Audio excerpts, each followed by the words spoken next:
donc la grande étude du livre de Actes que nous sommes sur le point d'engager. Mais avant cela, je vais revenir un peu sur la grande étude du livre de Genèse que nous avons faite, comme je l'ai dit, il y a 10 mois. Et vers la fin de ce chapitre, de ce livre, pardon, le premier livre, le livre de tous les commencements, j'avais démontré par la grâce de Dieu, et c'était une grande révélation que le Seigneur nous a apportée à nous tous, comment Joseph était la figure anticipative de notre Seigneur Jésus-Christ. Et vous vous rappelez, pour ceux qui ont suivi assidûment cette émission, cet enseignement, cette grande série de 10 mois, nous étions émerveillés en découvrant comment il y a des traits de ressemblance, plusieurs traits de ressemblance entre le merveilleux Seigneur Jésus-Christ et Joseph. Joseph n'était que la figure anticipative, une image préfigurant notre Seigneur et Sauveur Christ Jésus. Alors nous avons exposé ces choses, et j'avais donné un devoir, entre guillemets, aux frères et sœurs bien-aimés qui sont fidèles à cette trompette en disant: s'il y a quelques frères qui peuvent nous faire le tableau résumant tous les points que nous avons vus durant cette grande série, les points de ressemblance, faire un tableau, les points de ressemblance entre Joseph et Jésus-Christ, le Seigneur Jésus-Christ. Alors il y a quelques frères qui sont manifestés, le frère Dieudonné, le frère Augustin, qui sont manifestés, et nous avons aussi eu le frère David, d'ailleurs, qui a corrigé, il est en France, ce bien-aimé frère qui a corrigé ce tableau, il l'a mis en forme, il a édité, il a corrigé, il a fait des rajouts, et nous avons le plaisir de vous le présenter, mes frères et sœurs. Nous allons voir une centaine de points de ressemblance entre Joseph et Jésus-Christ. Nous serons vraiment dans la joie en découvrant la centaine de points de ressemblance. Il y a une centaine et même plus de 100. Pour ceux qui auront besoin de ce fichier, vous pouvez nous écrire afin que nous vous envoyons ce fichier. C'est un bon fichier d'étude. Et cela nous donne, mes frères et sœurs, l'amour pour la parole de Dieu. Nous avons le premier point, Genèse chapitre 37, verset 2. Nous voyons comment Joseph est le berger qui fait perdre le troupeau. Et il était un berger physique et il faisait perdre un troupeau physique. Ça, c'est à gauche de votre tableau. Parce qu'à gauche de votre tableau, vous avez ce que Joseph était. Et à droite de votre tableau, vous avez Jésus-Christ. C'est nous qui l'introduction à ce grand enseignement du livre de Actes. Mais en introduisant le livre de Actes aujourd'hui, nous faisons une bonne conclusion du livre de Genèse avec ce tableau comparatif entre Jésus-Christ, le merveilleux Seigneur Jésus-Christ, et Joseph. Et on voit comment Joseph était la figure anticipative, préfiguratrice de Jésus-Christ. Et donc, en Genèse chapitre 37, verset 2, Joseph est le berger. Et qu'est-ce que nous voyons? En Jean chapitre 10, verset 11, nous voyons que Jésus est également le berger, mais le berger spirituel. Joseph préfigurait sur le plan physique ce que Jésus-Christ devait être sur le plan spirituel. Donc Jésus est le berger, le bon berger qui fait perdre le troupeau spirituel. Et lui-même il dit: je suis le bon berger, en Jean chapitre 10, verset 11.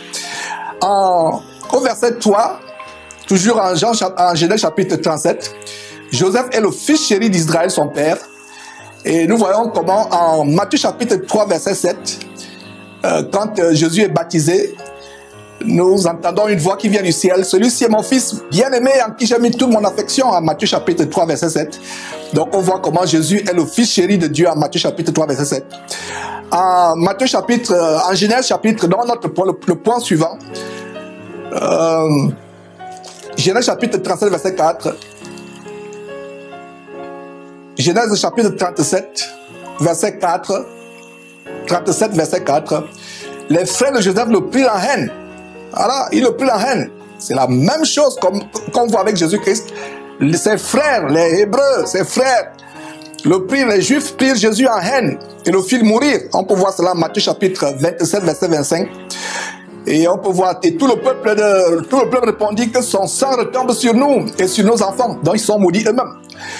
Et nous continuons toujours à voir comment, en Genèse chapitre 37, verset 6, Joseph explique les songes à ses frères. Ses frères vont le rejeter malgré cette explication. Et nous voyons aussi comment Joseph explique la prophétie d'Ésaïe en Luc chapitre 4, verset 24. Alors il dit, aucun prophète n'est bien reçu dans sa maison. Joseph explique le songe à ses frères qui le rejettent. Nous voyons comment Jésus explique aussi les prophéties, la parole de la loi, les paroles de la loi à ses frères qui le rejettent. On continue en Genèse chapitre 37, versets 13 à 14. On voit comment le père de Joseph, Jacob, l'envoya vers ses frères. Et nous voyons aussi pareillement pour Jésus-Christ, Dieu son Père envoya Jésus-Christ auprès de ses frères les Juifs. Et vous pouvez voir ça en Luc chapitre 19, verset 10, Matthieu chapitre 1, verset 21, Matthieu chapitre 10, verset 5 à 6, Matthieu chapitre 15, verset 24. Nous poursuivons en Genèse chapitre 37, verset 14. Joseph s'en va, son père l'envoie, il s'en va, non par un intérêt personnel, mais par obéissance à Dieu, à son père. Excusez-moi ce lapsus, en fait, je m'empressais déjà de dire comment Jésus-Christ aussi fut envoyé sur terre par Dieu. Il est venu pour mourir, il n'est pas venu pour être roi physique, il n'est pas venu pour s'enrichir, pour s'engraisser, mais il est venu pour mourir pour nous, par obéissance. Et quand Joseph s'en va vers ses frères envoyés par son père Jacob, c'était en quelque sorte une sorte de mort. Mais c'était plus tard pour leur apporter la délivrance. Donc en Genèse chapitre 37, verset 16, on continue. Joseph est à la recherche de ses frères. Et nous voyons aussi comment Jésus-Christ est venu pour chercher ses brebis. Et on peut voir la parabole de la brebis égarée en Luc chapitre 15. Et qu'est-ce qu'il dit aussi en Matthieu chapitre 7, verset 7? Celui qui cherche trouve. Voilà. Mes frères, très bon tableau de comparaison entre le Seigneur Jésus-Christ et Joseph. Nous poursuivons en Genèse chapitre 37, verset 18. Les frères de Joseph complotèrent pour le faire mourir. Qu'est-ce que nous voyons aussi au sujet de Jésus-Christ? Les Juifs, le peuple, à cette époque-là, ils délibérèrent sur les moyens d'arrêter Jésus, de le faire mourir. On peut voir ça en Matthieu chapitre 26, verset 3 à 4, pardon. Matthieu chapitre 12, verset 14. Marc chapitre 14, verset 1. Jean chapitre 11, verset 56. Verset 53 plutôt. Jean chapitre 11, verset 53. Nous poursuivons avec Genèse chapitre 37, verset 19. Il y a tellement de points de ressemblance. Et là, nous sommes au 12e point. Disons, je vais dire le 9e point. Bon, enfin, c'est même pas la peine de compter, mais il y a une centaine, un peu plus de 100. Alors, en Genèse chapitre 37, verset 19, nous voyons comment les frères de Joseph se moquent de lui avant de vouloir le faire mourir. Et qu'est-ce que nous voyons? Les Juifs également, au temps de Jésus, se moquaient de lui. Il fut humilié afin d'être crucifié. On peut voir cela en Matthieu chapitre 27, verset 38 à 43. Nous poursuivons, mes frères et sœurs. Genèse chapitre 37, verset 20. Les frères de Joseph voulurent le tuer par jalousie.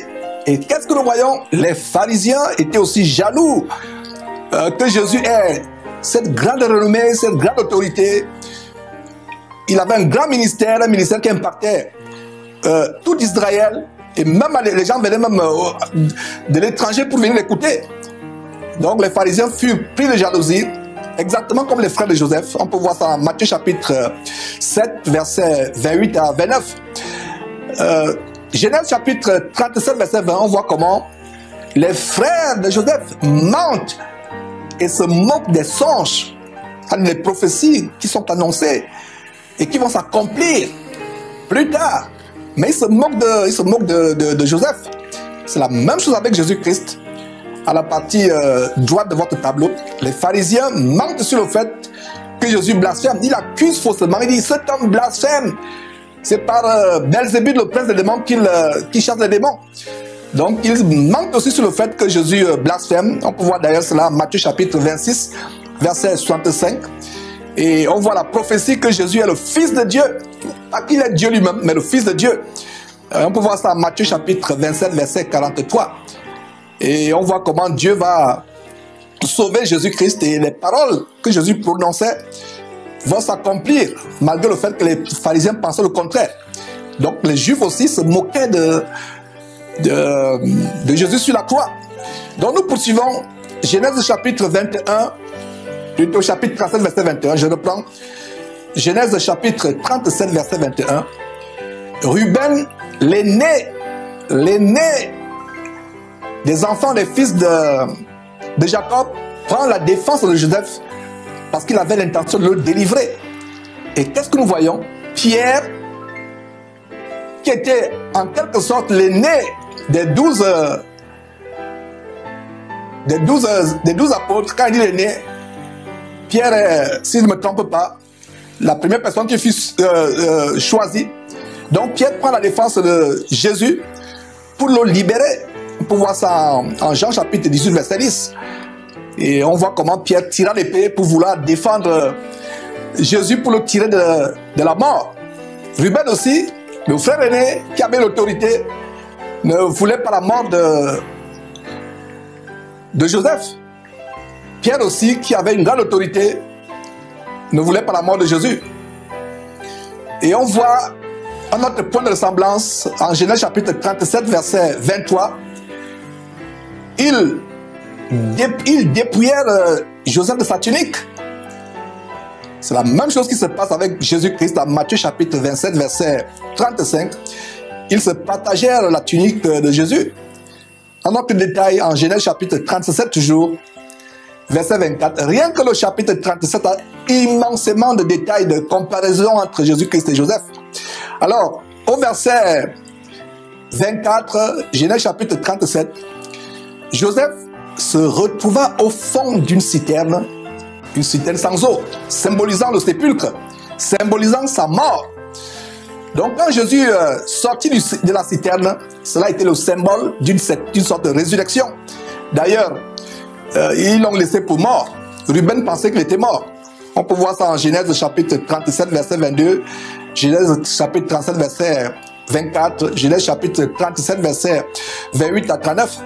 Et c'est la même chose avec Jésus-Christ. Jésus-Christ fut dans le sein de la terre.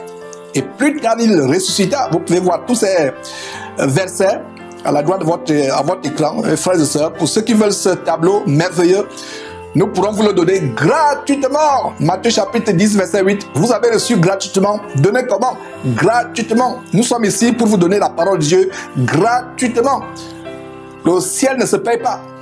Ces gens qui vous font vendre le ciel, parce que si le ciel se payait, personne n'irait au ciel, personne n'irait au ciel.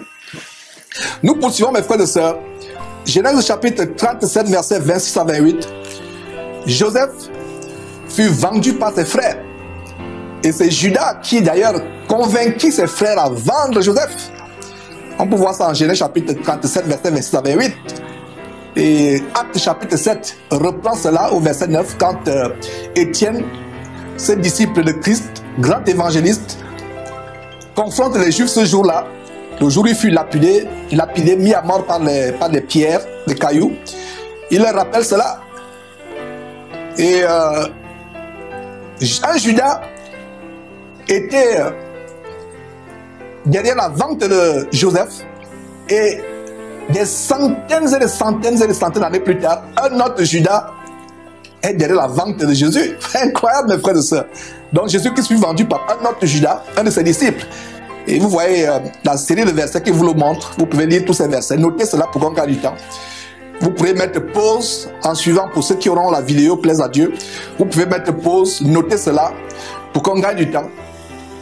Alors c'est parce que si je voulais lire verset après verset, mes frères et sœurs, on commencerait notre livre d'actes plus tard. Mais je vais tout simplement vous donner des détails, peut-être donner le verset qui me semble plus important. Alors nous continuons.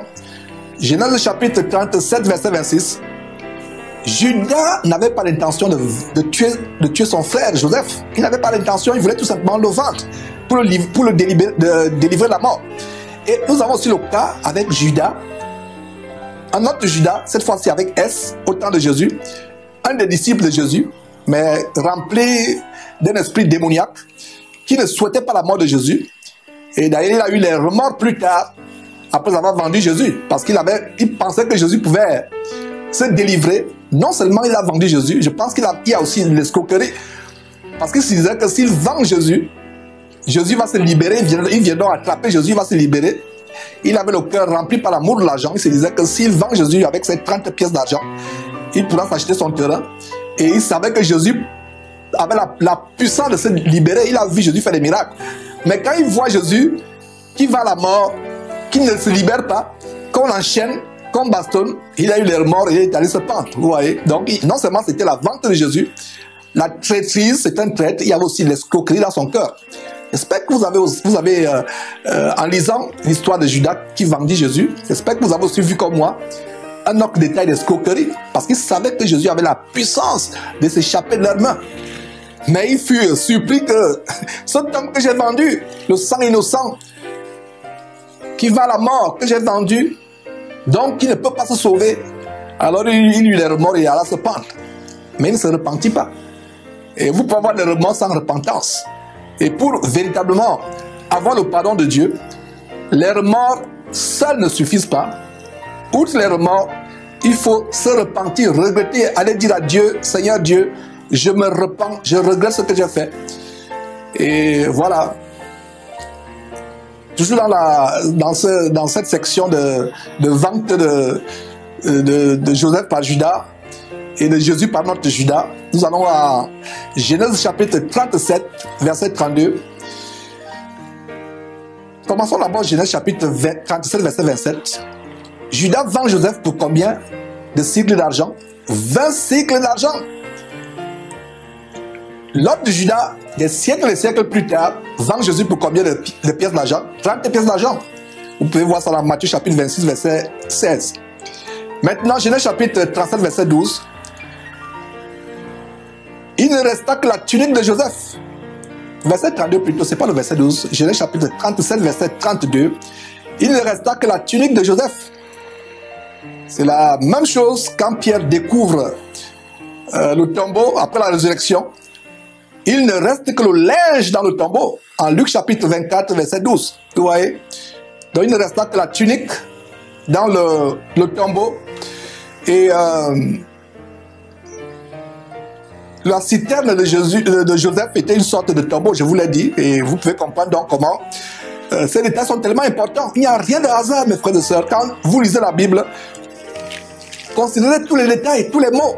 Regardez la tunique de Joseph. Joseph n'est plus là, il ne reste que la tunique. De même, Jésus n'est plus là. Il est ressuscité des morts. Il ne reste que la tunique, mes frères et sœurs. Il ne reste que, le linge. Pardon, pas la tunique, le linge. Parce que la tunique avait été partagée par les soldats. Ils tiraient d'ailleurs au sort. Alors, nous poursuivons. Genèse chapitre 37, verset 32. Nous voyons le mensonge ou la mise en scène pour faire croire que Joseph est mort. Ses frères vont vers leur père Jacob. Ils savent comment Jacob devait avoir le cœur déchiré. Alors ils fomentent un mensonge. C'est la même chose que les Juifs ont fait. Les Juifs subordonnaient, c'est-à-dire qu'ils payèrent les soldats pour leur faire dire un mensonge immonde, abominable, et faire croire que Jésus n'est pas ressuscité, qu'il est mort. Vous voyez, après un crime comme celui-là, il y a encore le mensonge. Après le crime de la sorte de mort à laquelle les frères de Joseph l'ont assujetti, ils montent un mensonge pour aller dire à leur père, donc les Juifs aussi, après avoir tué Jésus à la croix, ils payent les soldats et ils donnent ordre aux soldats d'aller donner un grand mensonge selon lequel Jésus n'est pas ressuscité, qu'il est mort. On peut voir ça en Matthieu chapitre 28, versets 11 à 15. Maintenant, nous allons on voit comment en Genèse chapitre 37, verset 41.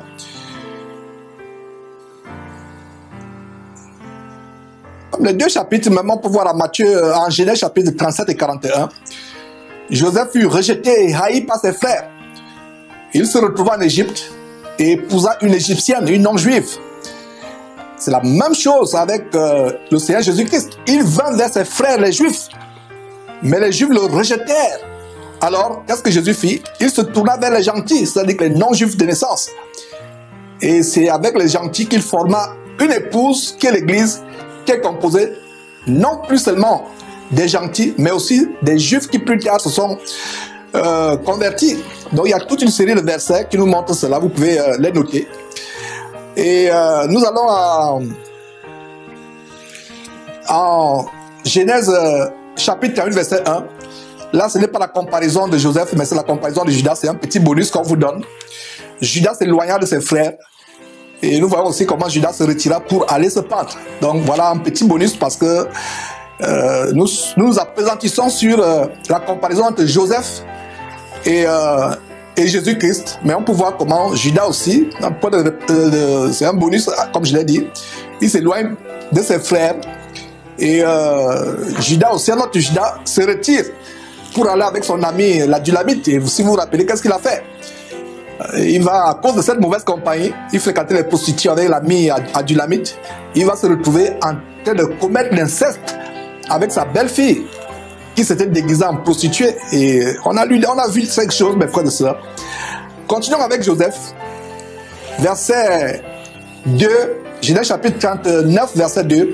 L'Éternel fut avec Joseph. Et nous voyons comment l'Éternel fut aussi avec Jésus. Durant tout son ministère sur la terre, même depuis sa naissance jusqu'à sa mort, il fut avec Jésus.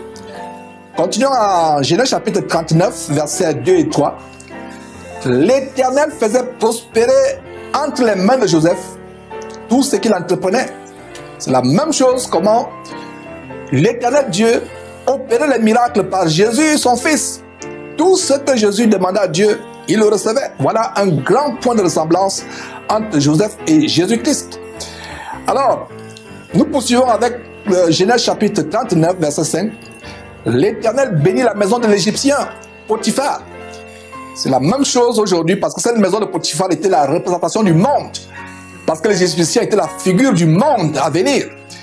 L'Égypte, jusqu'à aujourd'hui, est le symbole du monde. Pour ceux qui sont dans les sectes comme les Illuminati, les francs-maçons, c'est le mysticisme égyptien qui continue à pratiquer aujourd'hui, des milliers d'années plus tard.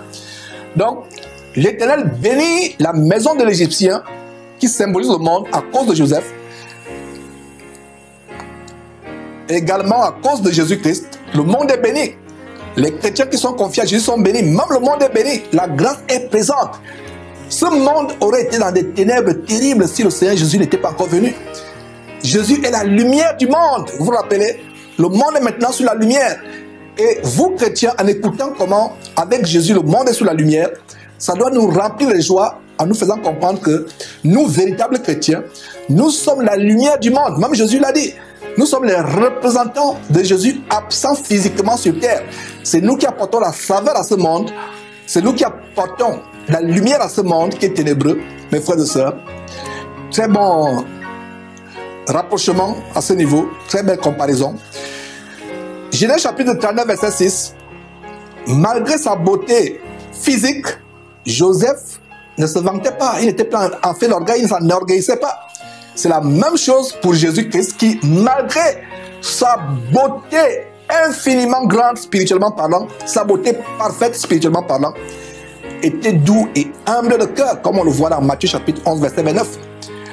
Nous voyons en Genèse chapitre 39, verset 7, comment Joseph fut tenté à plusieurs reprises par la femme perverse et adultérine de Potiphar, plusieurs reprises, et nous voyons aussi comment Jésus fut tenté plusieurs fois par le diable. On peut voir ça en Matthieu chapitre 4 ou Luc chapitre 4 au début de ces chapitres. Et nous voyons comment en Hébreu chapitre 4 verset 15, il est dit que Jésus fut tenté en toutes choses. Vous voyez, le diable harcelait Joseph par l'entremise des personnes comme la femme pécheresse, perverse, adultérine de Potiphar. De même, Jésus était harcelé par Satan sans péché. Regardez comment les deux ont été harcelés par le diable. Ils n'ont pas péché. Le diable avait pris forme de la femme de Potiphar. Alors qu'au temps de Jésus, le diable venait même directement, comme on peut voir en Matthieu chapitre 4, versets 1 à 4, Luc chapitre 4 aussi. Et donc voilà, mes frères, comment Les deux ont ce point de ressemblance vraiment extraordinaire. Toujours dans cette même lancée, Genèse chapitre 39, verset 9, Joseph a résisté à la tentation car il avait la crainte de Dieu. Il ne voulait pas pécher contre Dieu. C'est la même chose comment en Matthieu chapitre 3, verset 11, Jésus résiste à la tentation car il ne voulait pas pécher contre Dieu. Mes frères et sœurs, c'est tellement grand ce que nous sommes en train de voir. Vous pensez qu'on avait fini avec Genèse? Ça, c'est la boucle qui boucle véritablement le livre de Genèse et qui nous amène à introduire le livre de Actes dans quelques minutes. Alors, nous voyons notre point en Genèse chapitre 39, verset 10. La persévérance de la femme de Potiphar contre Joseph tous les jours. La persévérance. C'est le même qu'avec le diable qui était persistant à travers les pharisiens qui harcelaient Jésus-Christ pour lui tendre des pièges. Un autre merveilleux point de ressemblance.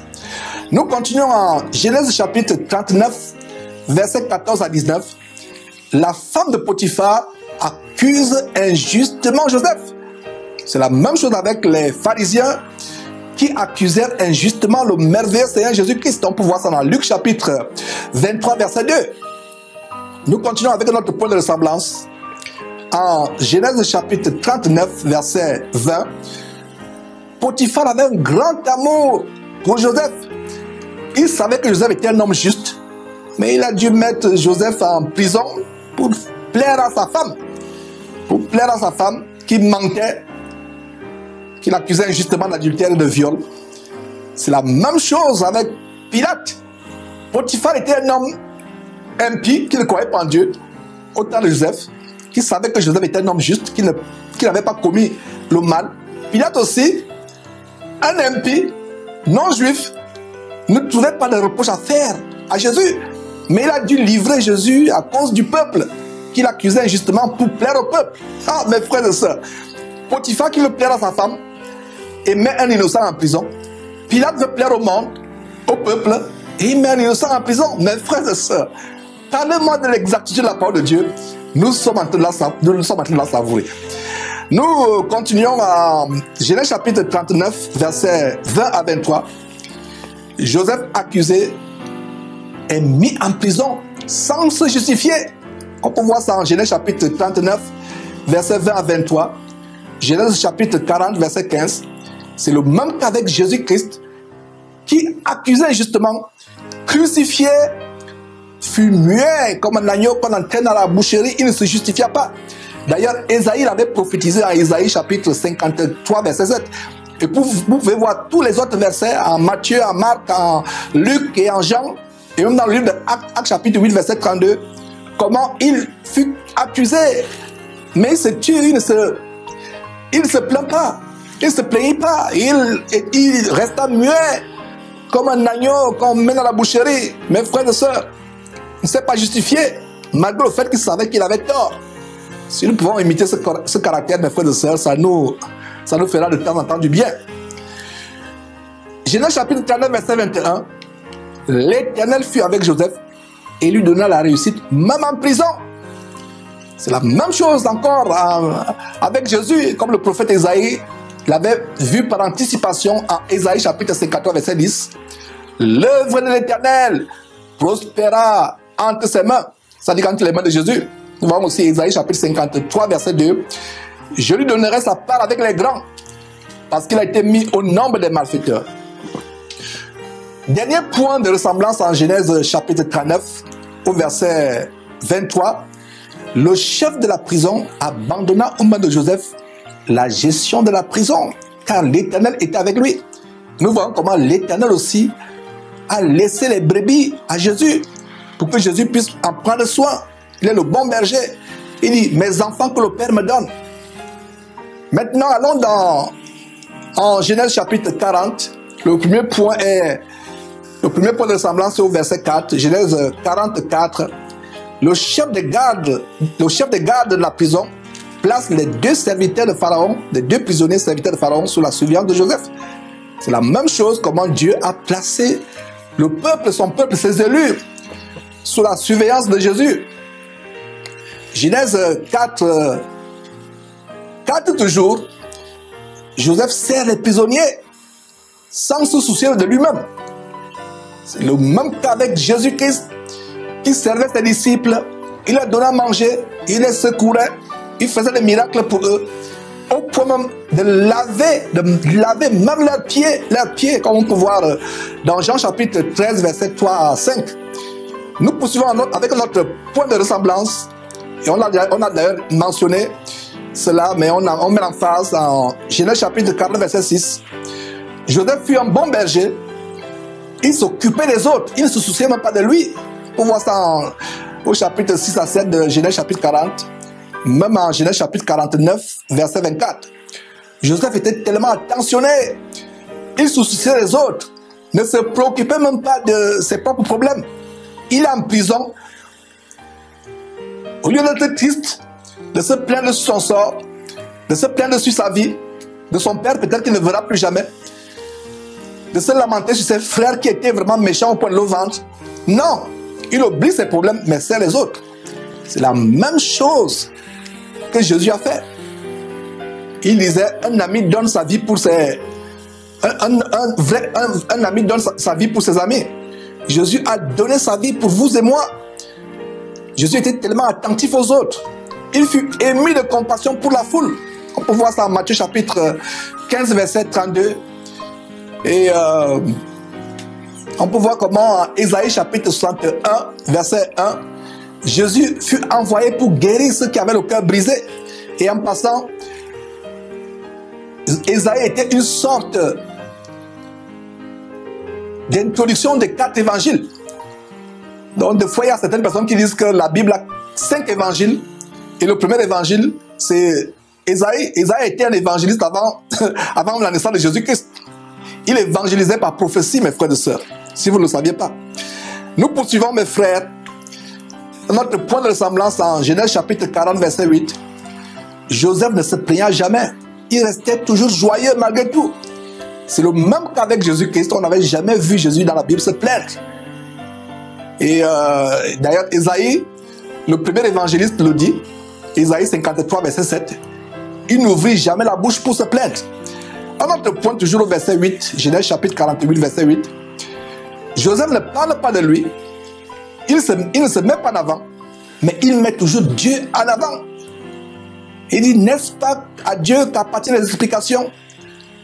Car il fallait qu'il explique les songes. Il dit, c'est à Dieu qu'appartient l'explication. Il met Dieu en avant. Il ne dit pas, ah, je suis le prophète des nations. Je vais vous expliquer les songes. Je suis un grand homme. J'ai été dans les grandes écoles bibliques où on m'enseigne à expliquer les songes. Je vais le faire. Je suis grand, j'ai des diplômes.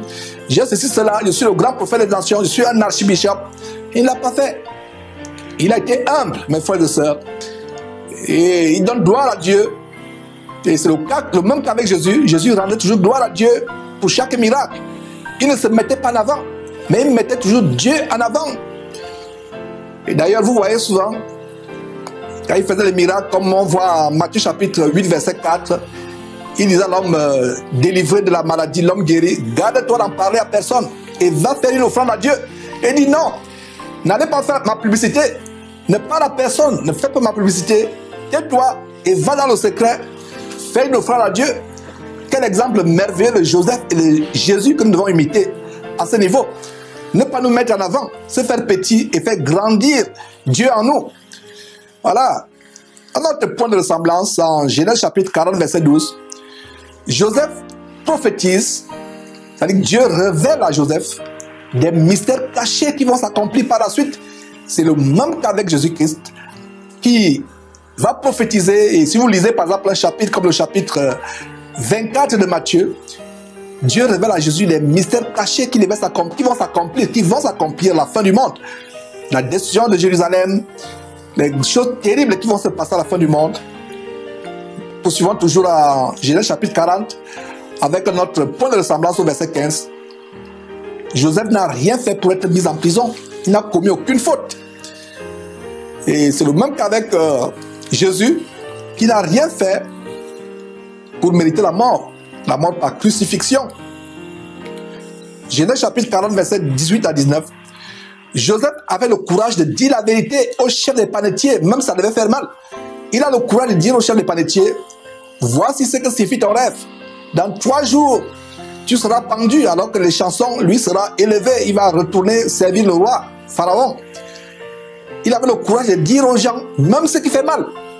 Et c'est le cas aujourd'hui, quand nous disons aux gens les choses dures, les gens nous prennent comme des personnes méchantes. On dit, mais cet homme-là, il est dur, il est dur. Mais regardez, Joseph avait le courage de dire aux gens, en les regardant les yeux, même des choses difficiles. C'est la même chose avec Jésus qui avait également le courage de dire la vérité aux pharisiens. Regardez par exemple en Matthieu chapitre 23, lisez tout ce chapitre de Matthieu chapitre 23, comment il confronte les pharisiens. Vous qui me reprochez de dénoncer, allez lire Matthieu chapitre 23. Il n'y a pas plus dénonçateur que Jésus-Christ. Il n'y a pas plus virulent que Jésus-Christ quand il s'agissait de dénoncer les faux prophètes, les faux apôtres, les pharisiens hypocrites. Regardez ce que Jésus dit aux pharisiens en Matthieu chapitre 24. Hypocrite, sépulcre blanchi, race de vipères. Voilà. Alors que point de ressemblance entre Joseph et Jésus, nous allons maintenant, on a fini avec le chapitre 40, on va avec au chapitre 41. Donc regardez à partir du chapitre 37 jusqu'à la fin, on va voir des points de ressemblance. Maintenant, chapitre 41, versets 14 à 15. Joseph était minable aux yeux des Égyptiens. Les Égyptiens avaient en horreur les Hébreux et tous ceux qui gardaient du bétail, qui étaient bergers. Donc Joseph, physiquement, paraissait minable aux yeux des Égyptiens. Il était en abomination aux Égyptiens. Mais regardez comment il était très important aux yeux de Pharaon, au point où Pharaon l'a élevé. C'est la même chose. Jésus paraissait peu important aux yeux des hommes. Il n'avait ni beauté, ni éclat, semblable à celui dont on se détourne le visage. Comme quelqu'un pourrait dire aujourd'hui, une tête à claque. Vous dites, il y a une expression que les Français utilisent souvent, tête à claque. Il n'avait ni beauté, quelqu'un sur lequel on crachait, regardez, on a craché sur lui le jour de la crucifixion. Et le premier évangéliste, Ésaïe, par anticipation prophétique, il le dit, en Ésaïe chapitre 53, versets 2 à 3, il n'avait ni beauté, ni éclat, il était en abomination aux gens du monde, minable, semblable à celui dont on se détourne la tête, mais il était important aux yeux de Dieu. Matthieu chapitre 3, verset 17, celui-ci est mon fils bien-aimé, en qui j'ai mis toute mon affection, toute mon affection. Toujours au chapitre 41, verset 16, Joseph parle avec assurance. C'est la même chose avec Jésus qui parlait avec assurance comme ayant autorité et non pas comme les scribes. Les scribes avaient une langue flatteuse, mielleuse pour amadouer le peuple, montrer qu'ils sont tellement spirituels. Mais Jésus parlait avec autorité, avec assurance. Vous pouvez lire ça en Matthieu chapitre 7, verset 29. Et nous voyons toujours au chapitre 41, verset 28, comment Joseph, en quelque sorte, évangélise. Il fait connaître à Pharaon les choses qui vont se passer pour son peuple plus tard. Et lui montre comment Dieu seul peut délivrer l'Égypte. C'est la même chose avec Jésus qui nous a évangélisés, qui nous parlait de Dieu et des choses concernant le royaume de Dieu. Et nous continuons en Genèse chapitre 41, verset 38. Pharaon reconnaît que Joseph a l'Esprit de Dieu en lui. Il reconnaît.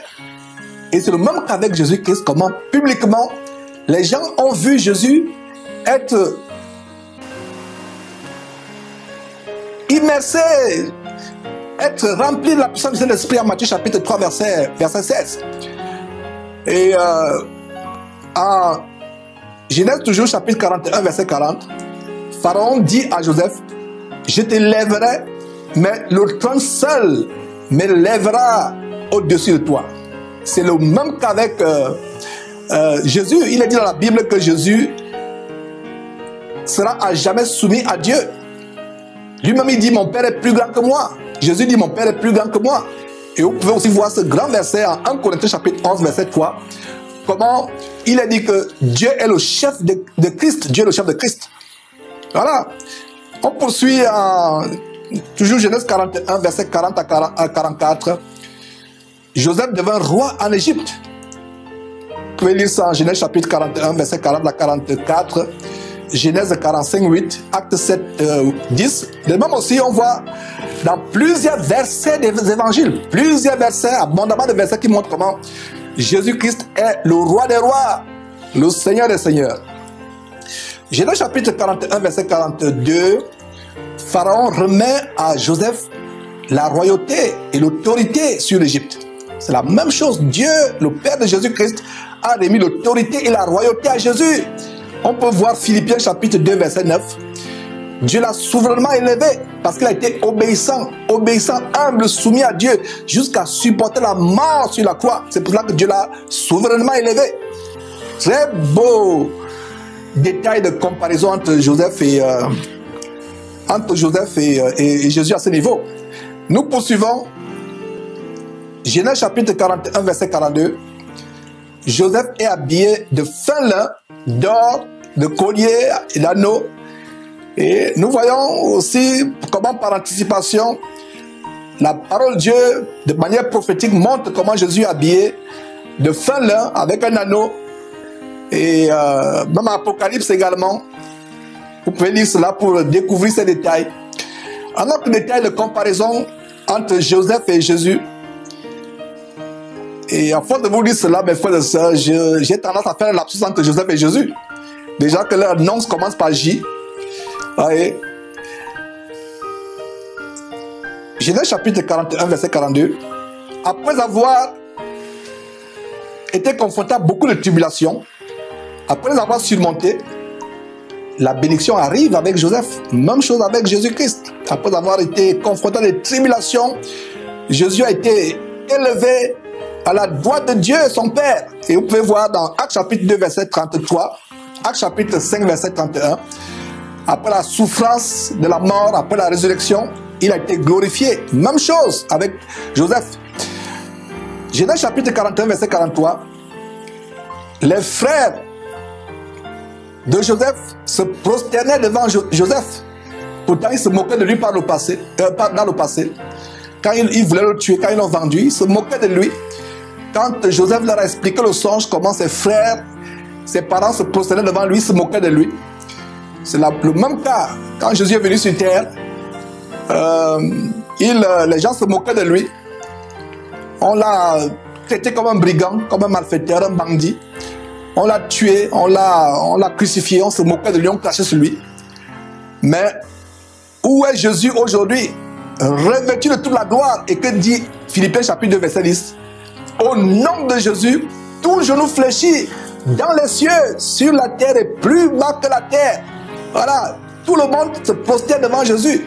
Toute la création, toute créature se prosterne devant Jésus-Christ. Voyez? En Genèse chapitre 41, verset 44, Joseph dirigeait toute l'Égypte. Et Jésus aussi aujourd'hui a le pouvoir sur toute la terre. Matthieu chapitre 28, verset 18 nous donne ce détail. Tout pouvoir m'a été donné dans le ciel et sur la terre. Donc même quand les gens tuaient Jésus-Christ sur la croix, il avait toujours le pouvoir sur eux. Mais il a voulu délibérément offrir son sang pour vous et moi, mes frères et sœurs. Donc voilà pourquoi notre amour pour Jésus-Christ doit être multiplié par redoubler, quadruplé, quintuplé, multiplié par 10, par 20, par 100, par 1000, par 1 milliard. Quand on découvre ces choses que nous partageons en direct ensemble, mes frères et sœurs, dans cette émission. Un autre détail, Genèse chapitre 41, verset 46, Joseph était âgé de 30 ans lorsqu'il se présenta devant Pharaon. Il était âgé de 30 ans. De même, Jésus, quand il commence son ministère, il est âgé de combien? Il est âgé de 30 ans. Vous pouvez lire environ 30 ans. Vous pouvez lire cela en Luc chapitre 3, verset 23, qui dit Jésus avait environ 30 ans lorsqu'il commença son ministère. En Genèse chapitre 41, verset 49, on voit comment Joseph amassa du blé comme le sable de la mer en quantité si considérable que l'on cessa de compter. Et nous voyons en Matthieu chapitre 13 la parabole de l'ivraie et du bon grain. L'ivraie et du blé, le bon grain. Jésus amasse le blé en grande quantité. Et il dit quoi? Matthieu chapitre 13, verset 30, il dit quoi? Amasser le blé dans mon grenier. Ouais, les mêmes détails. Les mêmes détails entre Joseph et Jésus, mes frères et sœurs. N'est-ce pas merveilleux? Est-ce que ce que je partage vous produit la joie? Pour les amoureux de la parole de Dieu, cela devra produire une très grande joie. Une très grande joie. Alors que détail, Genèse chapitre 41, verset 51, il a dit, Dieu m'a fait oublier toutes mes peines et toute la maison de mon père. C'est la même joie que Jésus eut en Luc chapitre 10, verset 21. Il tressaillit de joie par le Saint-Esprit. Vous voyez cela, c'est grand. Notre détail, Genèse chapitre 41, verset 54. La famine était physique en Égypte, dans tout le pays. Avec Jésus, mes frères et sœurs, c'est la famine spirituelle. D'ailleurs, Amos, le prophète Amos, au chapitre 8, verset 11, dit, « Voici les jours viennent, dit le Seigneur l'Éternel, où j'enverrai la famine dans le pays, non pas la disette du pain et la soif d'eau, mais la faim et la soif d'entendre la parole véritable de l'Éternel. » Voilà, regardez, Jésus dit en Jean chapitre 6, verset 25, « Je suis le pain de vie, celui qui vient à moi n'aura jamais faim, et celui qui croit à moi n'aura plus jamais soif. » Et nous voyons aussi en Jean chapitre 7, à partir du verset 37, le grand jour, le jour de la fête, Jésus se leva, il s'écria que celui qui a soif, qui vienne à moi, qu'il boive. Vous voyez, donc la faim et la soif étaient physiques en Égypte avec Joseph. Et Joseph était la solution à la famine physique. Jésus est la solution à la famine spirituelle qui se répand de plus en plus dans le monde, dans cette fin de temps, où les gens sont fascinés par l'évangile bonbon, l'évangile qui titille la chair, l'évangile des plaisirs charnels, ils aiment ce qui plaît à la chair. Donc cet évangile véritable de Jésus-Christ est de plus en plus rare.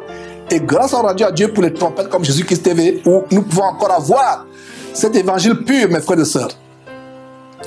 En autre détail, Genèse chapitre 41, verset 55, Pharaon dit à tous les Égyptiens, allez vers Joseph et faites ce qu'il vous dira.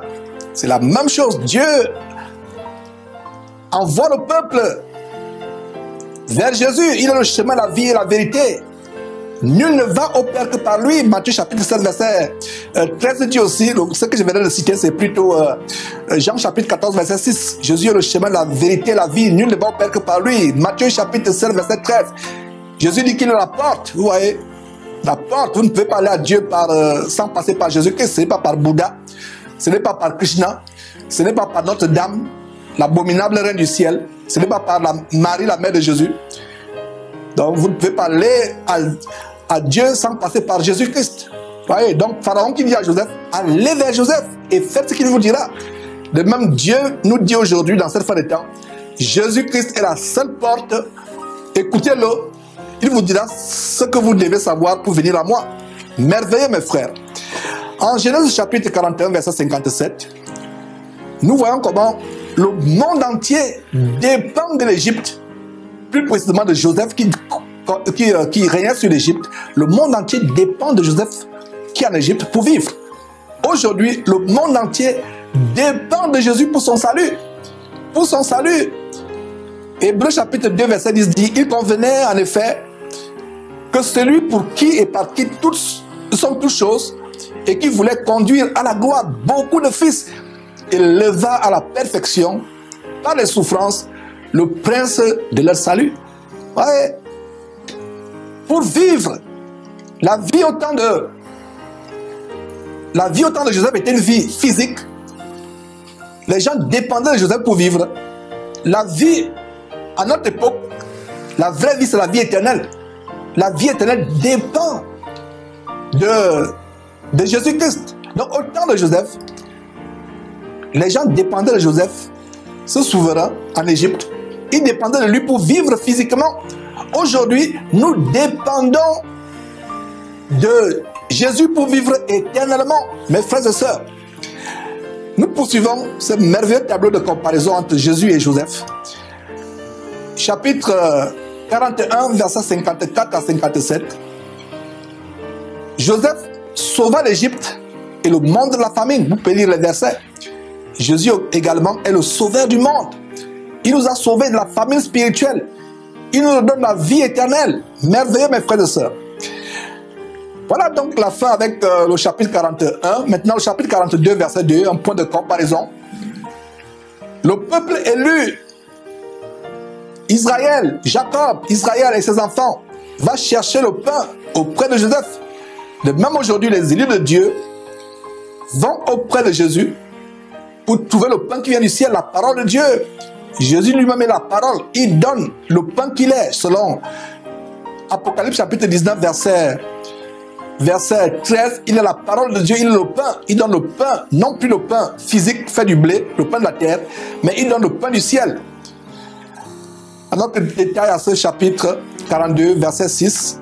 Les frères de Joseph se prosternent devant lui et l'appellent Seigneur. Et deviennent ses serviteurs au verset 10. C'est le même cas, les chrétiens, frères en Christ de Jésus, se prosternent devant Jésus et l'appellent Seigneur.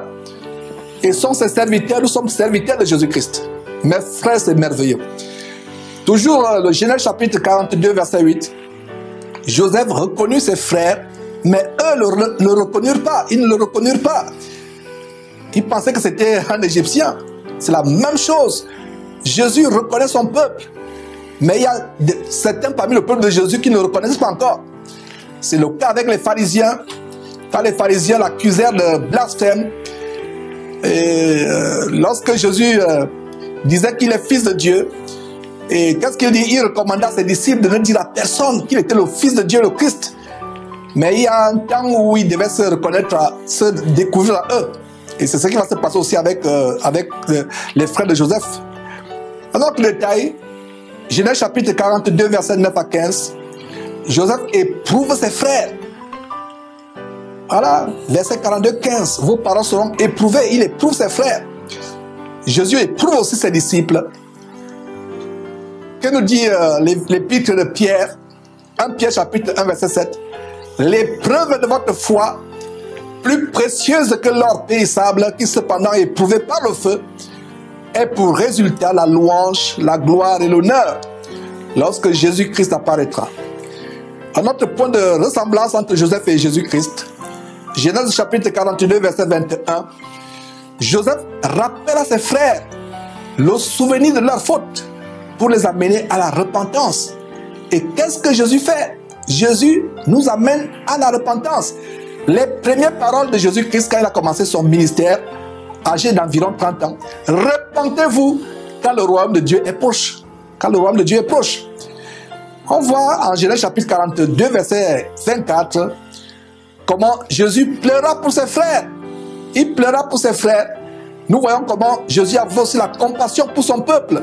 On voit comment en Jean chapitre 11, verset 35, comment Jésus pleura. Merveilleux, mes frères et sœurs. Et Genèse chapitre 42, verset 24, il a dit comment Joseph était humble et doux.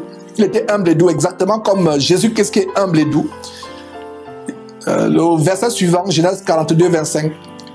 Joseph donnait la nourriture gratuitement à ses frères. Il ne faisait pas payer la nourriture à ses frères, il a donné la nourriture gratuitement. Et Joseph, tout comme Joseph, Jésus donne aussi la nourriture gratuitement. Regardez en Ésaïe chapitre 55, de manière prophétique, Ésaïe prophétisait le contraire de ce que les faux pasteurs font aujourd'hui. Ils vous vendent leurs enseignements bibliques, leurs livres abominables qu'ils ont écrits, inspirés par les démons. Ils vous font payer la mort. Mais regardez Ésaïe de manière anticipative, prophétique, en Ésaïe chapitre 55 au verset 1. Il dit, allez recevoir le salut, allez prendre cela sans rien payer. On voit aussi en Apocalypse chapitre 21, verset 6, à celui qui a soif, je donnerai de la source d'eau vive. La source de la vie. La source de la vie comment? En payant? Non, non, non, non. Mais comment? Gratuitement. Et nous voyons ce merveilleux verset que je ne me fatiguerai jamais de vous citer. Matthieu chapitre 10, verset 8. Jésus demande à ses disciples d'aller guérir les malades, d'aller faire ceci, aller faire cela, chasser les démons. Donner gratuitement. Quand vous avez reçu gratuitement, alors vous devez donner gratuitement. Donc, tout pasteur qui vous vend les enseignements bibliques, qui vous fait payer les séminaires, qui vous fait payer les cours pour être baptisé, pour vous faire payer quoi que ce soit, mes frères et sœurs, c'est un démon. Ce n'est pas la voix de Dieu, c'est la voix démoniaque. C'est le diable qui est en face de vous. Je ne dis pas que cet homme qui fait est le diable en personne ou le démon, mais il est plutôt motivé par l'esprit impur. Il est motivé par le diable. Voilà, mes frères. Maintenant, Genèse chapitre 42, verset 30. Regardez comment, ce qu'il a dit de Joseph. L'homme, ses frères les frères de Joseph dirent à leur père Jacob, l'homme qui est le Seigneur du pays nous a parlé durement. C'est le même cas que nous voyons avec Jésus-Christ en Jean chapitre 6, verset 60. Cette parole est dure, qui peut l'écouter? Il y a un faux Jésus, un Jésus démoniaque, inventé, une invention de Satan. Un Jésus qui est doux. Le vrai Jésus n'est pas doux. Le vrai Jésus, ses paroles sont dures. Mais une fois que nous avons reçu la repentance, ces paroles de Jésus que nous trouvions comme de la nivaquine, comme du fiel, amer comme du fiel, nous les trouvons douces après notre repentance, après notre salut, après notre conversion. Mais sans notre conversion, nous trouverons toujours les paroles de Jésus tellement dures, amères comme le fiel, comme la nivaquine. Merveilleux, mes frères et sœurs. Alors maintenant au chapitre 43 de Genèse, Genèse chapitre 43, versets 20 à 24, les frères de Joseph, après être retournés vers Joseph, se repentirent. Ils se repentirent et Joseph leur donna de quoi se laver. C'est le même cas, mes frères et sœurs, quand les chrétiens viennent à Jésus, ils se repentent, ils sont ensuite lavés de leurs péchés. Donc regardez, quand les frères de Joseph se repentent, Joseph leur donne de l'eau à se laver. C'était la figure anticipative, une image préfigurative du fait que Jésus nous accorde, nous avons par Jésus le pardon des péchés après que nous nous soyons repentis et nous sommes lavés, non plus avec une eau, mais nous sommes lavés avec son sang, mes frères et sœurs. Très bel aspect de comparaison, très bon point de comparaison à ce niveau. Mes frères et sœurs, nous sommes ensuite lavés de nos péchés une fois que nous sommes repentis. Maintenant, Genèse chapitre 43, verset 30, les entrailles de Joseph étaient émues pour son frère. Il avait besoin de pleurer. Donc Joseph avait un bon cœur. Et on voit aussi comment en Matthieu chapitre 11, verset 29, Jésus avait un cœur humble et doux. Voilà. Et d'ailleurs, c'est ce que la parole de Dieu nous recommande en Colossiens chapitre 3, verset 12. Ainsi donc, comme des élus de Dieu, saints et bien-aimés, revêtez-vous d'entrailles de miséricorde, de bonté, d'humilité, de douceur, de patience. Ça veut dire que mon frère, ma soeur, même si tu as été blessé par quelqu'un du monde, quelqu'un de ta famille, même quelqu'un dans l'église t'a blessé, tu dois te revêtir d'entrailles de miséricorde. Bien des fois, c'est difficile d'oublier. Mais que dit le Colossiens chapitre 3, verset 12? Revêtons-nous d'entrailles de miséricorde, de bonté, d'humilité, de douceur, de patience. Ouais. Et 2 Timothée chapitre 1, verset 13 nous donne Jésus comme un modèle. Retiens dans la foi et dans la charité qui est en Jésus-Christ le modèle des saines paroles. Toujours en Genèse chapitre 43, versets 32 et 33, Joseph invite ceux qui sont en abomination aux Égyptiens, ses frères. Il les invite à s'installer en Égypte. Pourtant, ses frères, des pasteurs, des bergers qui gardent les troupeaux étaient en abomination aux Égyptiens. C'est la même chose avec Jésus-Christ, qui n'avait pas honte d'être avec les publicains, d'aller vers les malades. Il est venu d'ailleurs pour les malades. Matthieu chapitre 9, 12, il le dit. Luc chapitre 5, verset 31. Il était avec les publicains pour les transformer. Il n'était pas avec les publicains pour être transformé par les publicains, mais pour les transformer. Notez très bien cela. Même les Samaritains, même la femme samaritaine en Jean chapitre 4 s'étonne. Mais comment toi qui es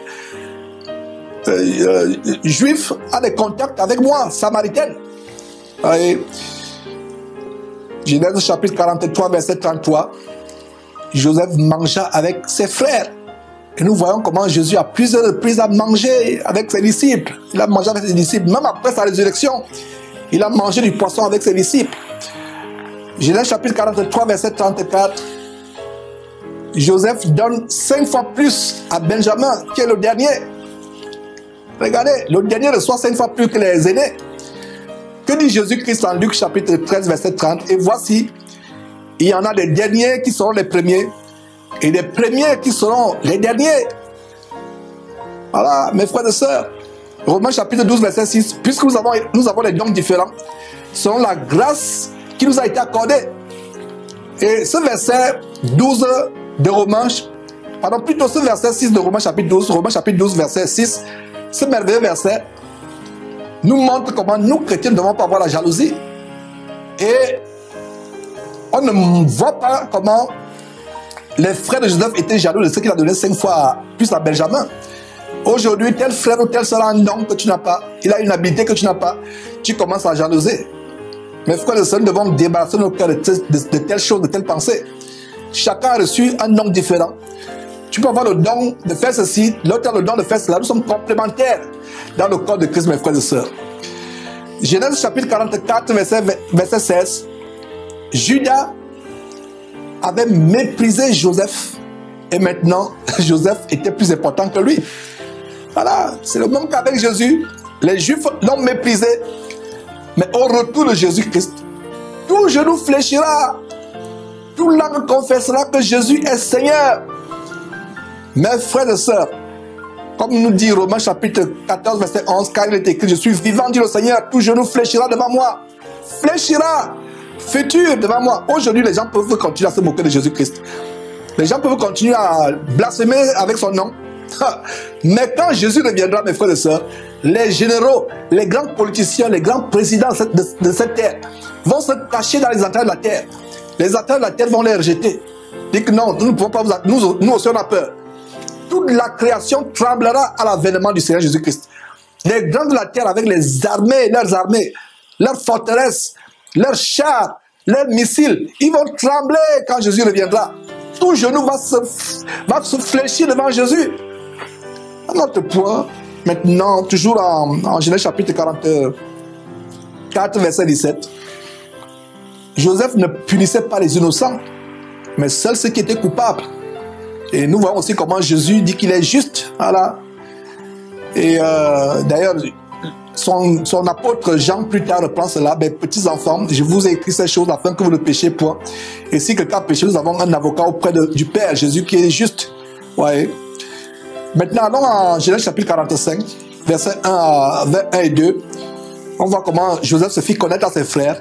C'est ce qui va se passer avec Jésus. D'ailleurs, on peut lire à Matthieu chapitre 26, verset 64. Et plus tard, même ceux qui ne reconnaissent pas encore Jésus aujourd'hui, quand il reviendra, tout il le verra, tout il reconnaîtra que c'est le Seigneur. Et toujours en Genèse 45, 1, voilà, je pense qu'on a des détails de comment Joseph se fait reconnaître à ses frères. Et on voit comment Joseph apparaît à ses frères dans sa gloire, après l'avoir rejeté. Et c'est ce qui se passera aussi avec Jésus-Christ. En Zacharie, mes frères et sœurs, chapitre 12, verset 10, on voit comment il est dit, alors je répandrai sur la maison de David et sur les habitants de Jérusalem un esprit de grâce et de supplication, et ils se tourneront, et ils tourneront les regards vers moi, celui qu'ils ont percé.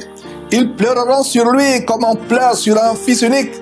Ils pleureront amèrement sur lui comme on pleure sur un premier-né. Regardez, alors que Jésus était venu sur les cieux l'ont rejeté, comme nous apprend Jean chapitre 1, verset 11. Voilà. Genèse chapitre 45, verset 3. Les frères de Joseph ne purent répondre à Joseph. C'est le même cas en Luc chapitre 14, verset 6. Ils ne purent rien répondre à Jésus. Toujours au verset 3, ses frères furent troublés. Même les disciples de Jésus étaient troublés, mes frères et sœurs. Ils étaient troublés. Vous avez les versets. Quelques détails spécifiques. Et vous pouvez lire quelques détails de comparaison. Du verset 4 au verset 6, lisez vous-même. Joseph qui dit à ses frères, approchez-vous de moi. Les disciples s'approchèrent aussi de Jésus, pardon. Joseph qui console ses frères sans les accuser de quoi que ce soit. Après qu'il ait bu la coupe que Dieu l'a donné de boire, c'est-à-dire les tribulations, les persécutions. Et nous voyons aussi comment Jésus nous avons un consolateur. Vous pouvez lire ça en Jean chapitre 15, verset 26. Dans Genèse chapitre 45, verset 6, Joseph dit, Dieu m'a envoyé devant vous pour vous faire subsister dans le pays et pour vous faire vivre par une grande délivrance. De même, Jésus a été envoyé par Dieu sur terre afin que nous ayons la délivrance de la mort et afin que nous ayons la vie éternelle. On voit comment, Genèse chapitre 45, versets 6 à 7, Joseph était patient. Il a attendu 2 ans après le début de la famine et 22 ans après être vendu. Il a attendu 22 ans pour voir ses frères. Il a attendu. Jésus a aussi attendu 30 ans avant de commencer son ministère. Donc ne nous précipitons pas. Quand on traverse un tunnel, peut-être Dieu est en train de nous éprouver. On dit quand est-ce que le jour va apparaître. Nous sommes fatigués par la traversée de la nuit dans ce tunnel obscur. On se plaint. Nous devons être patients comme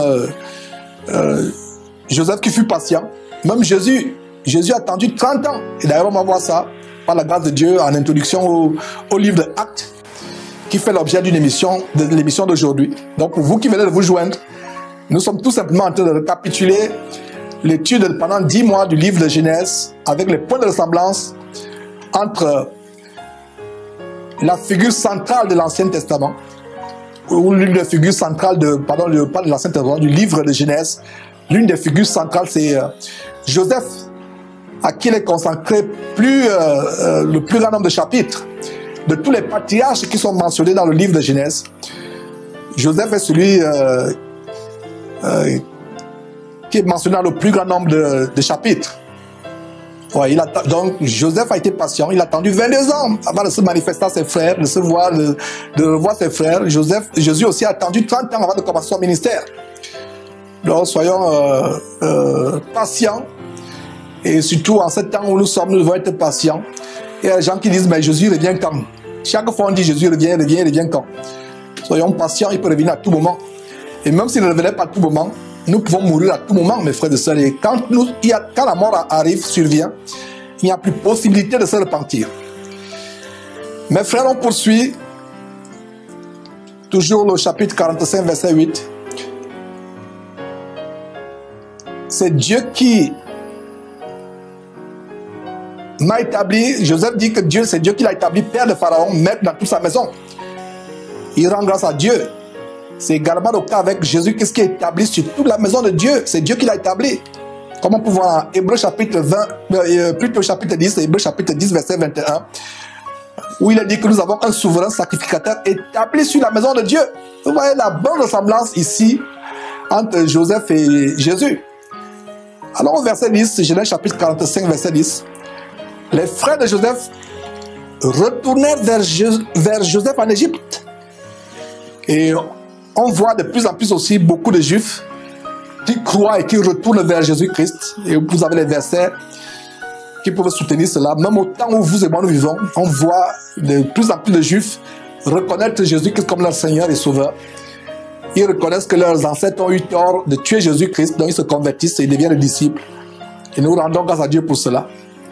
N'ayons pas de haine pour les Juifs. Nous devons aimer les parents de Jésus dans la chair, mais pas les idolâtrer, comme le cas avec certains frères ici, qui se judaïsent. Et c'est terrible, mes frères et sœurs, ce n'est pas l'occasion d'en parler aujourd'hui. Et allons dans Genèse chapitre 45, verset 12, on voit comment les yeux des frères de Joseph enfin s'ouvrent. Ce sera le cas avec les Juifs.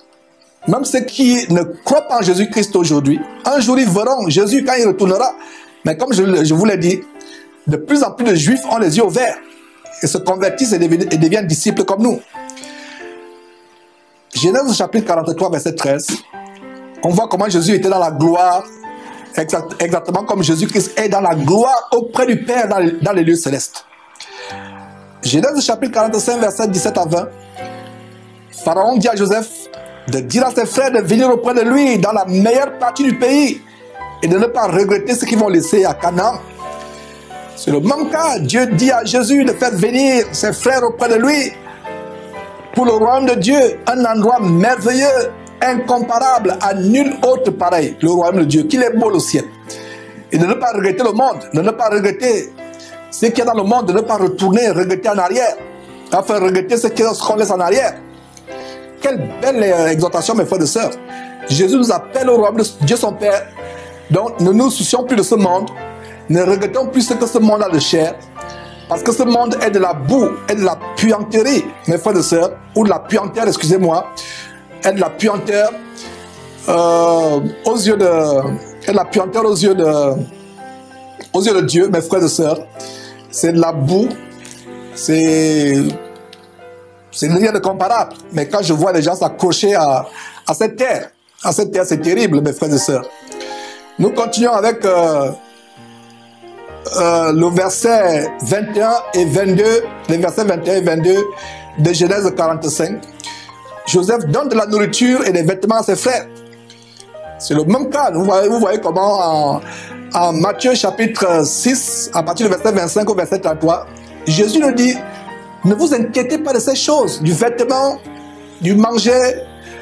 Chaque jour suffit à chaque jour suffit sa peine. Et si Jésus a dit à chaque jour suffit sa peine, et si nous croyons en cela, chaque jour nous aurons de quoi manger, nous aurons de quoi nous vêtir. Ne vous inquiétez pas pour votre vie, de ce que vous mangerez, ni de votre corps, de quoi vous serez vêtu. La vie n'est-elle pas plus que la nourriture? Le corps n'est-il pas plus que le vêtement? On peut aussi lire cela en Luc chapitre 12, verset 33. Donc de même que Joseph a assuré la nourriture et les vêtements à ses frères, Jésus, à ses frères que vous et moi nous sommes, ses frères et sœurs, il nous assure la nourriture et le vêtement. Croyons cela, croyons seulement. Croyons seulement. Toujours au sujet des vêtements, mes frères et sœurs, donc détail de comparaison. En Genèse chapitre 45, verset 22, Joseph donne des vêtements de rechange à ses frères qui avaient déchiré leurs vêtements de rechange. Ils avaient déchiré leurs vêtements. Ils avaient des vêtements, ils sont revenus, ils ont déchiré leurs vêtements. Mais qu'est-ce qui se passe? Qui a pris la coupe?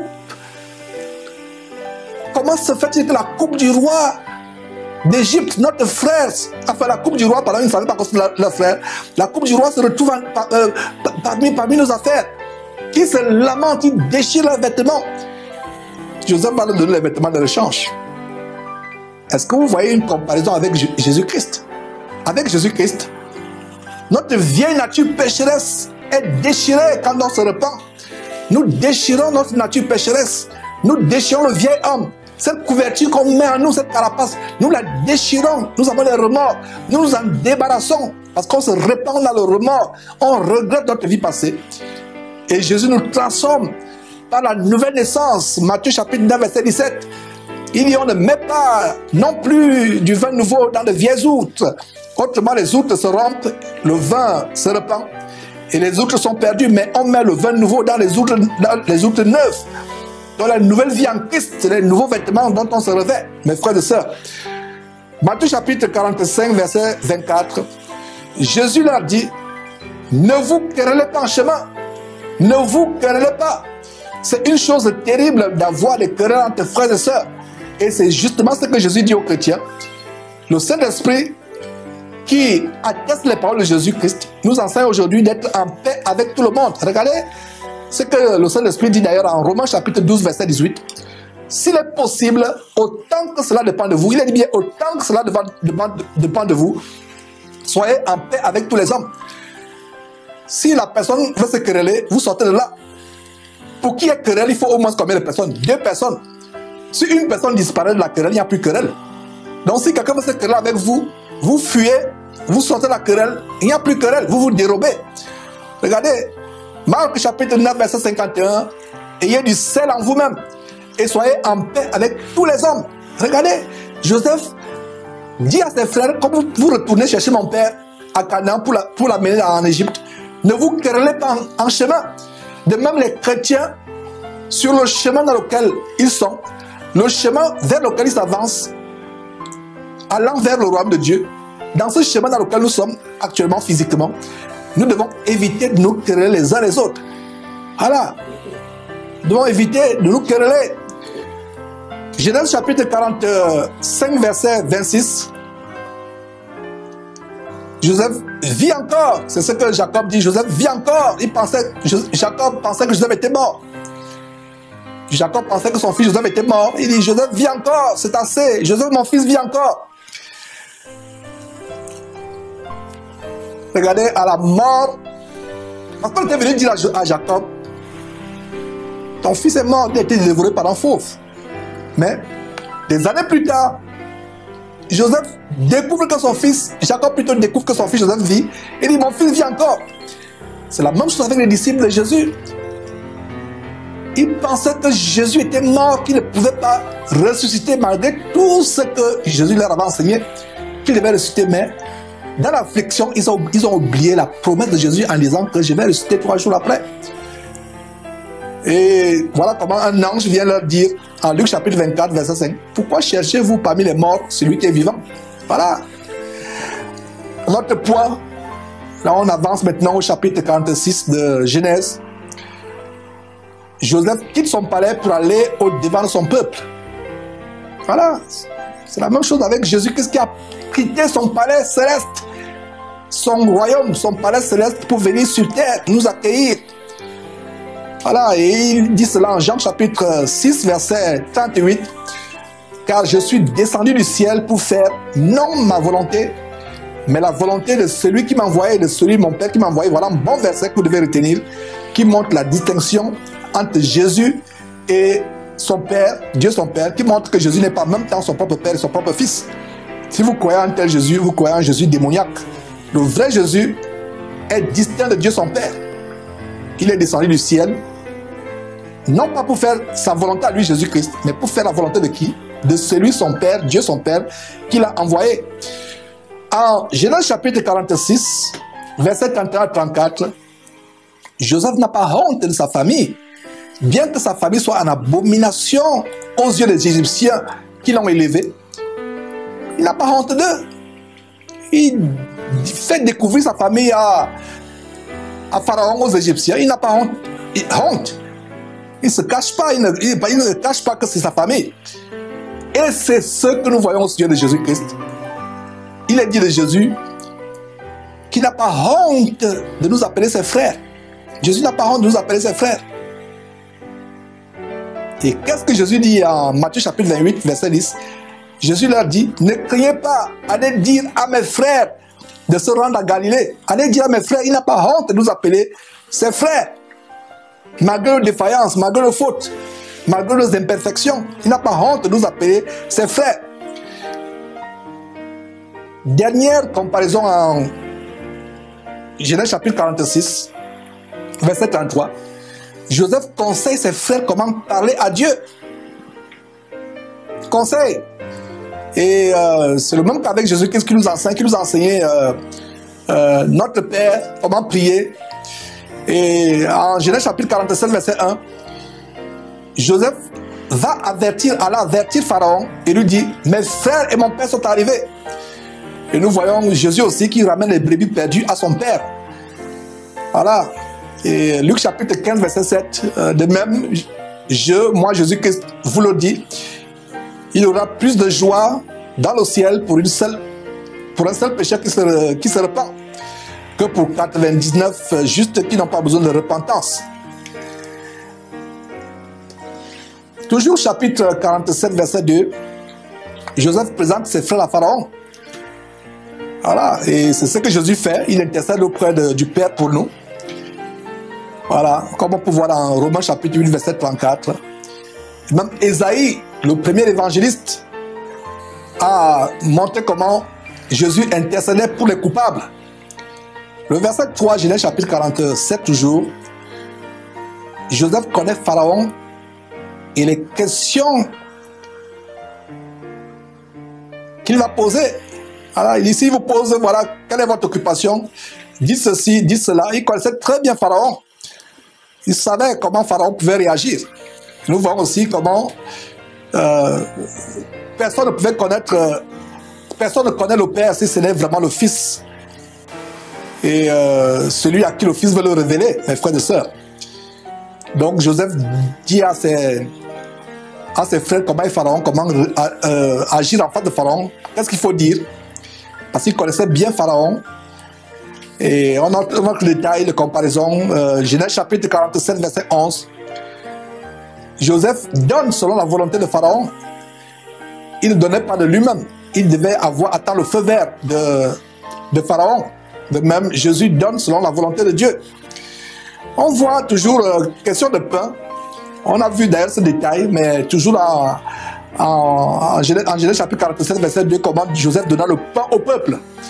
Et nous recevons aussi de Jésus de la nourriture spirituelle, le pain qui vient du ciel, sa parole. Genèse 47, verset 14 à 24, on voit comment Joseph recueille tout l'argent, tous les biens, compte du pain, et fait de tout le peuple ses serviteurs. C'est la même chose avec Jésus-Christ qui recueille le salut des âmes en leur donnant le pain de la parole de Dieu. Un autre détail, Genèse chapitre 47, verset 24, Joseph donne de quoi vivre et ensemencer pour la récolte. C'est la même chose avec le Seigneur Jésus, qu'est-ce qu'il nous donne? De quoi nous nourrir. Il conserve notre vie à nous, il conserve la vie de notre famille, de ceux qui nous sont chers. Il nous enseigne à récolter les âmes, mes frères et sœurs. Et vous pouvez lire en Matthieu chapitre 13, verset 23, celui qui a reçu la semence dans la bonne terre, c'est celui qui entend la parole et la comprend. Il porte du fruit, et un grain en donne 100, un autre 60, un autre 30. Regardez ce qu'on dit à Joseph en Genèse chapitre 47, verset 25. Tu nous sauves la vie. C'est la même chose avec Jésus-Christ qui sauve la vie à quiconque se repent et va à lui. On arrive maintenant au chapitre 48 de Genèse, verset 1. Joseph alla vers son père malade. Et c'est le cas avec Jésus-Christ qui est venu pour les malades.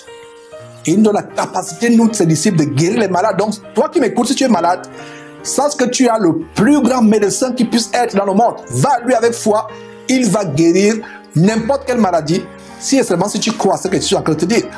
Même si les médecins disent que ta maladie est incurable, même si on dit qu'il te reste 2 jours à vivre, Jésus-Christ peut te relever. Il a la capacité de te relever. Si tu vas à lui, tu crois à lui, tu pries Dieu par lui, tu auras la guérison au nom de Jésus-Christ. Nous avons un autre détail de comparaison en Genèse chapitre 48, verset 10. Joseph fit approcher ses enfants de son père Jacob. C'est la même chose, comment nous nous approchons de Dieu par Jésus-Christ. Vous voyez? Un autre détail, toujours au chapitre 48, verset 12 maintenant. Joseph se prosterne en terre devant son père.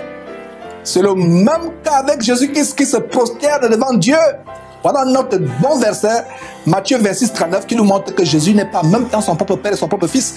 Il est le fils de Dieu, bien qu'étant revêtu de toute la divinité, plénitude de la divinité. Il est soumis à Dieu. Regardez comment en Matthieu chapitre 26, verset 39, Jésus se jeta sur sa face et pria, mon Père, s'il est possible, que cette coupe s'éloigne de moi. Mais toutefois, non pas ma volonté, ce que je veux, mais ce que tu veux, ta volonté à toi, Dieu mon Père. Un autre détail de comparaison, cette fois-ci, en Genèse chapitre 48, verset 21, la prophétie et la promesse selon laquelle Dieu fera retourner Joseph et son peuple en terre promise. Jésus est retourné auprès de son Père, comme nous montre Marc chapitre 16, verset 19. Jésus aussi va amener son peuple, ses élus, son église, son épouse, à le suivre là où il est, exactement comme Apocalypse chapitre 21, verset 2 nous montre. Et on peut lire, et je vis descendre du ciel, d'auprès de Dieu, la ville sainte, la nouvelle Jérusalem, préparée comme une épouse qui s'est parée pour son époux. On a terminé avec le chapitre 49. Allons au chapitre 40. On a terminé avec le chapitre 48 plutôt. Allons au chapitre 49 de Genèse. Pour le prochain point de ressemblance, de comparaison entre Jésus et Joseph. Joseph est le rejeton. Regarde la prophétie de Jacob. La prophétie de Jacob sur son fils Joseph. Et c'est la même prophétie au sujet de Jésus plus tard. Joseph est le rejeton d'un arbre fertile. Le rejeton d'un arbre fertile près d'une source. Qu'est-ce que nous voyons en Romains chapitre 15, verset 12? Ésaïe dit, il sortira d'Ésaïe. Ésaïe dit, il sortira d'Isaïe, un rejeton qui se lèvera pour régner sur les nations. Les peuples espéreront en lui. On peut aussi voir cela dans Psaume chapitre 1, verset 3. Il est comme un arbre planté près d'un courant d'eau qui donne son fruit en sa saison et dont le feuillage ne se flétrit point. Exactement en comparaison avec Apocalypse chapitre 22, verset 2. comment au milieu, dans les lieux célestes, au milieu de la place de la ville, et sur les deux bords du fleuve, il y avait un arbre de vie qui donnait la guérison aux nations. Et cet arbre de vie, c'est Jésus-Christ. Un autre point de comparaison, toujours en Genèse chapitre 49, cette fois-ci verset 23, ils l'ont provoqué, ils ont lancé les traits, les archers l'ont poursuivi de leur haine. Regardez, les frères de Joseph l'ont jalousé, l'ont vendu à l'Égypte. C'est la même chose, comment Jésus a été provoqué. On le provoque. Regardez Matthieu chapitre 27, on le nargue, on le provoque, on le tourne en dérision. Matthieu chapitre 27, verset 40. Si tu es fils de Dieu, descends de la croix. Regardez, il y a même un des soldats, en Jean chapitre 19, verset 34, un des soldats qui lui perça la côte avec la lance. On le provoque. Aussitôt le sang sorti de lui, aussitôt de lui sorti de l'eau et du sang. Ouais. Même Jésus, regardez ce qu'il dit en Marc chapitre 19, verset 48. Il prend la parole, il leur dit, vous êtes venus comme après un brigand, avec des épées et des bâtons pour vous emparer de moi. Exactement ce qui s'est passé avec Joseph. On le provoque, on le lance, on lance sur lui des traits, on le poursuit avec des archers, les archers de la haine, etc. En autre détail, Genèse chapitre 49, verset 24, mais son arc est demeuré ferme et ses mains ont été fortifiées par les mains du puissant de Jacob, Dieu le puissant de Jacob. Donc malgré la haine de ses frères, malgré la jalousie, la haine, Joseph a gardé l'amour pour ses frères. Et c'est la même chose avec Jésus-Christ. Regardez ce que le premier évangéliste Isaïe dit en Isaïe chapitre 53, verset 7. Il a été maltraité et opprimé. Verset 10, il a livré sa vie en sacrifice pour le péché, malgré la haine et le dédain qu'on avait pour lui, le mépris qu'on avait pour lui. Un autre détail, au verset 24 toujours, Genèse chapitre 49, verset 24, il est devenu le berger, le rocher d'Israël. Voilà, de même Jésus-Christ, malgré le fait qu'il a été humilié, on s'est moqué de lui, il a été maltraité, il est le bon berger, selon Jean chapitre 10, verset 11. Et regardez comment il est le roc. La parole de Dieu nous montre comment Jésus est le roc. Il y a plusieurs détails. Lisez ces commentaires à la partie droite de votre écran. En Luc chapitre 6, 48. Comment, quand nous sommes en Jésus, nous sommes semblables à un homme qui a bâti sa maison sur le roc. Le roc, c'est Jésus-Christ. Et 1 Corinthiens chapitre 14, verset 4 nous montre le rocher spirituel. Jésus, c'est le rocher de tous les âges, mes frères et sœurs. Alors, toujours en Genèse chapitre 49, maintenant verset 25, c'est l'œuvre du Tout-Puissant qui te bénira des bénédictions des cieux en haut. Voilà, la même chose. Il a dit en Actes chapitre 2, le livre de Actes va faire l'objet de notre étude sur Jésus qui était pendant des mois. En Actes chapitre 2, verset 33, qu'est-ce qu'il a dit? Élevé par la gloire de Dieu. Il ne s'est pas élevé lui-même, mais c'est la gloire de Dieu, c'est Dieu qui l'a élevé. Il a reçu de qui? De lui-même? Non, mais du Père, de son Père, le Saint-Esprit qui avait été promis. Et il a répandu, comme vous le voyez et l'entendez. Donc, Dieu a souverainement élevé Jésus-Christ au-dessus de tout nom. Dieu l'a béni. Toujours au verset 25 de Genèse 49, des bénédictions des mamelles et du sang maternel. Voilà. Qu'est-ce qui est dit de Marie en Luc chapitre 1, verset 42? Tu es bénie entre les femmes, et le fruit de ton sein ou de ta mamelle est béni. Voilà. C'est grand, mes frères et sœurs. Et on peut voir notre détail par rapport à ces bénédictions en Genèse chapitre 46, verset 26. On peut aller au dernier chapitre de Genèse, tout dernier chapitre de Genèse qui nous montre aussi des détails de comparaison. Genèse chapitre 50, verset 1, on voit comment Joseph pleura. On vous a déjà montré comment Jésus-Christ, ému de compassion pour son peuple, pleura en Jean chapitre 11, verset 35. Genèse chapitre 50, Genèse chapitre 50, verset 56. Joseph intercède auprès de Pharaon. Intercéder, ça signifie il plaide la cause de ses frères auprès d'un supérieur, auprès d'une autorité. Donc Joseph intercéda auprès de Pharaon pour amener son père en terre promise. Et il accepte. C'est le cas avec Jésus-Christ. La Bible dit qu'il intercède pour nous auprès du Père, pour nous amener au royaume de Dieu. Malgré nos péchés, malgré nos fautes, nos défaillances, Jésus est là en train d'intercéder pour nous 24 heures sur 24 heures. Donc prenons cela au sérieux, soyons dignes de cette intercession et prenons la décision de changer de vie. En Genèse chapitre 50, verset 17, nous voyons quoi? Il est dit, pardonne maintenant le péché des serviteurs de Dieu ton Père. Les frères de Joseph viennent lui dire, pardonne maintenant le péché. Il n'avait même pas besoin de le dire parce que Joseph avait un cœur bon. Et nous voyons aussi comment Joseph pardonne le péché des chrétiens. Il intercède pour nous auprès du Père. Et en Genèse chapitre 50, verset 21, on voit comment Joseph console le cœur de ses frères. On avait déjà vu ce détail. Le consolateur, Joseph, en consolant ses frères, anticipait déjà ce que le Seigneur Jésus devait nous envoyer. Le consolateur, lui-même il dit en Jean chapitre 15, verset 26, quand sera venu le consolateur que je vous enverrai de la part du Père. Et Jésus, voilà, qui dit, est-ce que vous pouvez boire la coupe que je bois? Il y avait la consolation dans le cœur de... Les paroles de consolation sortaient de la bouche de Joseph.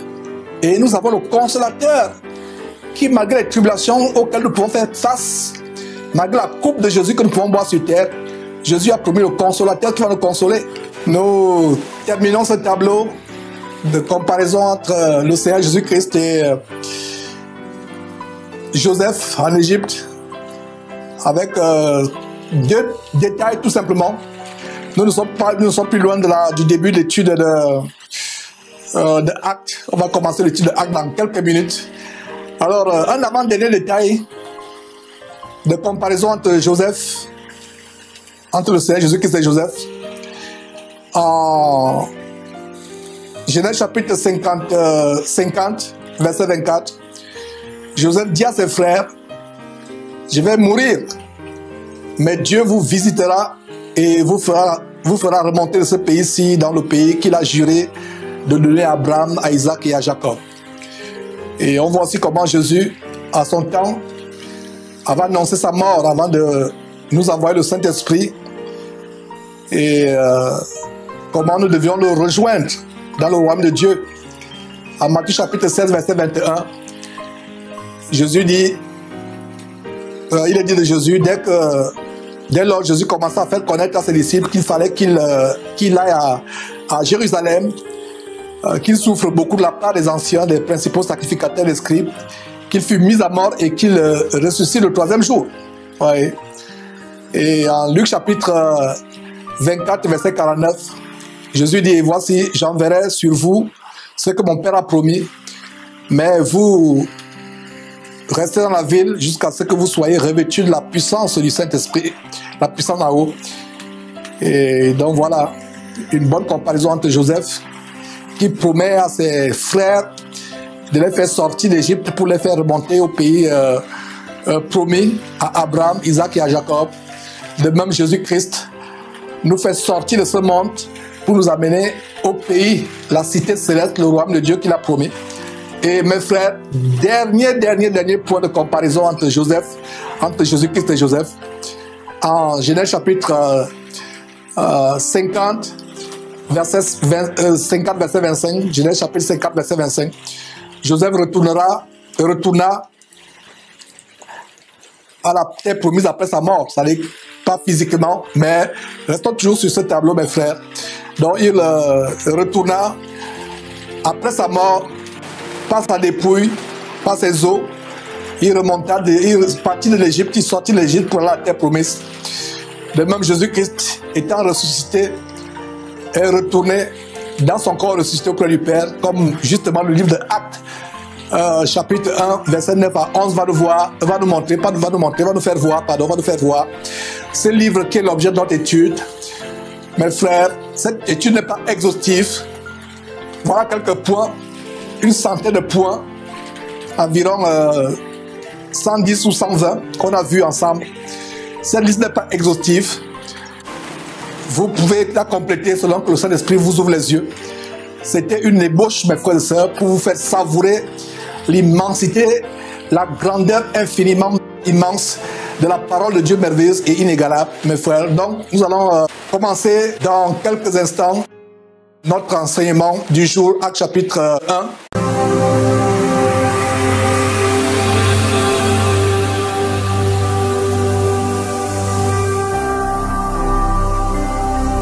Jésus-Christ TV,